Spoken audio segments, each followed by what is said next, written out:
Казвам се Йордан Рангелов, на 32 години от София. В момента работя в Softpharma Business Towers, Пюрт. Аз, както се помня, през целия си живот съм бил готвач. Работата с хора е много трудна и много специфична. Всеки човек сам по себе си е различен характер и за да може да работи кухнята по един начин, трябва да се напаснат тези характери. Всеки ден работата е различна и трябва да се напасваме спрямо нея. Стила е спрямо търсенето, предимно европейски с азиатски. На клиентите се харесва.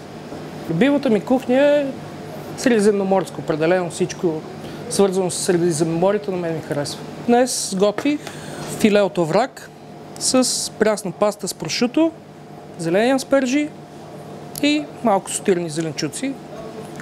Количеството е достатъчно за двама човека със сигурност. Обичам риба да смесвам с всичко възможно.